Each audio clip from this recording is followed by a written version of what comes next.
Ka Voice of the People Party VPP haka apaprat regleber kala Sospon ya unong mi khmat jongka na North Shillong uba adelbert nongrum na kebentalai senam harengkat sawut kiwei pat ki dekhot namar ki ialeh pyrshah seng.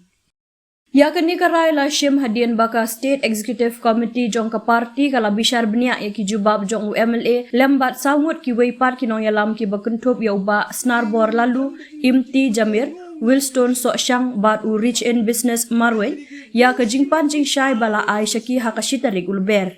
Hakashiti shauba Adelbert Nongrum u Vice President ka VPP u Dr. Kara H. Shen ulaong. Layo i baka jing jubab jong pi hakajaka ban penpau ya ke jing benyau ne ban pediang ya ke jing sngukya bala penpau ka long penban ka ba penkesan ka ialeh pyrshah bat kamdon kanu kadak jong ke jing babe halor ki jingle ki bakta penban ya ke parti.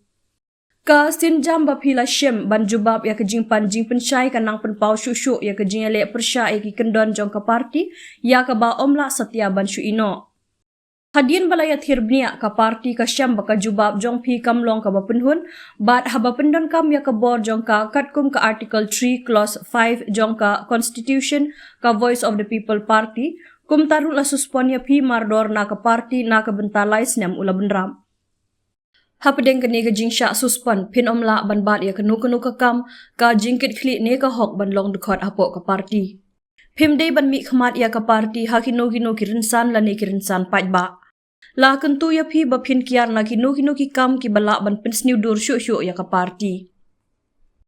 Hakashiti syaki saungot ki dekhot ki bala syak Sospon u Dr. Kara Shen ulaong. Henry haka jaka ban penpau halor ki jing bala penpau ki jubab jong pi ki long ki ba penkesan ki ialeh pyrshah bat klem kanu ke jing pediang ya ke jing lek bakla ne ban sngo babe ka parti ka syam ba ki jing pensyai jong pi ki de ki bom sngo hun bat ki bom la ban pediang kumta kat kum ka Article 3 Clause 5 bat Article 12 jong ka Constitution ka Voice of the People Party VPP la Sospon ya pi mardor na ka parti kat badang ap ya ka rai ka bakhamdnya na ka State Executive Committee. Hapadeng kini ke por bala Sospon pidei ban sange ban bat ikinu ki kam ne jingkit kli napok ka parti. Lakhang pyrshah ya pi ban mi khmat ya ka parti hakino ki rensan ne rensan pat ba.